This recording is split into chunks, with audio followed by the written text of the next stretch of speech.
Sekelompok warga atau relawan yang mengatasnamakan pasukan berani mati Jokowi disebut akan mendatangi Jakarta dari berbagai lokasi. Mereka akan menggelar apel akbar dan siap menghadapi siapa saja yang mengusik Presiden Jokowi dan keluarganya. Titik kumpul di kawasan Patung Kuda, wilayah Monas, pada. Isu tersebut sempat dihembuskan oleh mantan Ketua MPR RI Amin Rais dalam sebuah kanal YouTube. Amin Rais mengungkap bahwa pada tanggal 22 September tahun 2024 akan ada apel akbar pasukan berani mati Jokowi. Acara tersebut digelar nantinya di Jakarta dengan melibatkan sekitar 20.000 orang. Menurut Amin Rais, pimpinan pasukan berani mati itu adalah Sukodikdo Wardoyo. Mereka punya komitmen dalam menjaga Jokowi dan keluarga dari anasir jahat yang ingin menjatuhkan Jokowi dari kekuasaan. Sosok Sukodikdo Wardoyo, pimpinan pasukan berani mati pembela Jokowi, diduga fiktif. Waspada upaya adu domba. Rencana apel akbar pasukan berani mati pembela Jokowi, yang semula akan digelar di Tugu Proklamasi pada Ahad, tanggal 22 September tahun 2024, terus menuai sorotan publik. Direktur Institut Studi Inovatif Generasi dan Humanitas Terpadu, Insight, Dede Rosyadi, menganggap gerakan ini bukan sekedar dukungan terhadap Presiden Jokowi, melainkan upaya untuk memecah belah masyarakat dan merusak citra sang presiden. Isu pasukan berani mati pembela Jokowi tampaknya lebih mengarah pada adu domba dan sengaja diciptakan untuk memperkeruh suasana politik. Apalagi, sosok koordinator Sukodikdo Wardoyo tampaknya fiktif dan tidak dikenal publik.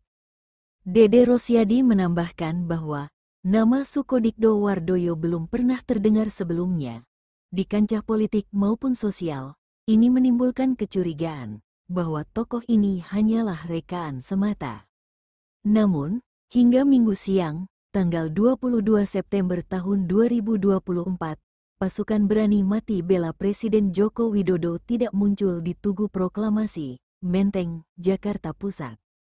Menurut pihak keamanan, dari kemarin tidak ada pemberitahuan. Yang ada malahan massa dari Barisan Bela NKRI yang berdatangan untuk bersiaga di kawasan tersebut. Puluhan orang dari Barisan Bela NKRI ini sudah berkumpul di depan gerbang Tugu Proklamasi sejak pukul 12 WIB. Selanjutnya pada pukul 13.15 WIB, mereka mulai melakukan aksi penyampaian pendapat dengan dikawal puluhan anggota Polri dari Satuan Sabara dan Brimob.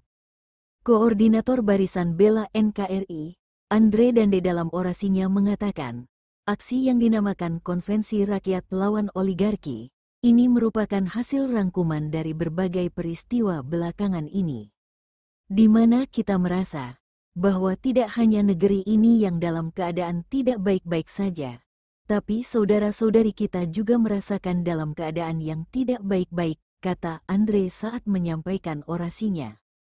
Ada keresahan, ada kegelisahan, ada ketakutan dari sebuah kekuasaan yang otoriter dan menindas rakyat. Sebelumnya, ada isu katanya dari pasukan berani mati bela Jokowi mau turun hari ini, tapi ternyata itu hanya isapan jempol belaka. Sebagaimana kita ketahui Undang-Undang Dasar 45, bahwa keamanan dan ketertiban negara merupakan domainnya TNI Polri yang bersinergis dengan rakyat. Tugas dan tanggung jawab keamanan negara adalah bagian SOP-nya TNI Polri, bila ada ancaman stabilitas dan keamanan nasional, baik dari dalam negeri maupun ancaman dari luar. Demikian penegasan mantan Panglima TNI Jenderal Purnawirawan Gatot Nurmantio menanggapi rencana apel akbar pasukan berani mati pendukung Presiden Jokowi di Patung Kuda, Jakarta Pusat pada Minggu, 22/9. Sampai hari ini belum ada izin apel akbar pasukan berani mati, kan? Kalau tiba-tiba ada berarti itu liar. Kita lihat aja, aparat keamanan bagaimana, kata Gatot. Setiap kegiatan yang melibatkan massa wajib dilaporkan kepada aparat berwajib, dalam hal ini Polri. Jika kegiatan tersebut berlangsung tanpa izin, maka itu termasuk ilegal dan patut dibubarkan. Ia juga menegaskan bahwa pihak kepolisian perlu memberikan penjelasan resmi agar masyarakat tidak cemas. Jangan sampai ada gesekan antar kelompok yang justru berpotensi konflik.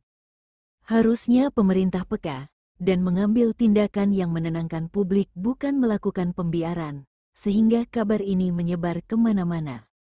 Gatot menambahkan, jika kegiatan tersebut tetap berlangsung, ia berharap tidak perlu ada pendukung dari luar Jakarta yang datang untuk bergabung. Kan kalau mati beneran, pasti bikin repot, harus diantar lagi dan sebagainya. Jenderal Gatot Nurmantio mengatakan, tidak ada penjelasan dari Kepolisian RI atau dari Menko Polhukam. Kalau memang benar akan ada aksi, dipastikan Presiden akan tahu, karena pasukan berani mati mau melindungi Pak Presiden, dan Presiden harus melarang, karena Jokowi masih Presiden definitif yang dilindungi oleh Pas Pampres, TNI Polri. Kalau Presiden tahu akan ada aksi tersebut, seharusnya beliau yang melarang, sebab tanggung jawab Presiden melindungi rakyatnya. Karena walaupun Jokowi sudah tidak menjabat sebagai Presiden, akan tetap dilindungi oleh Pas Pampres. Kalaupun Presiden mengetahui dan membiarkan, hingga ada korban, patut diduga bahwa Jokowi sudah tidak mempercayai lagi TNI Polri serta Pas Pampres. Presiden harus memikirkan rakyatnya. Kalau ini dibiarkan dan terjadi, yang korban adalah rakyatnya juga.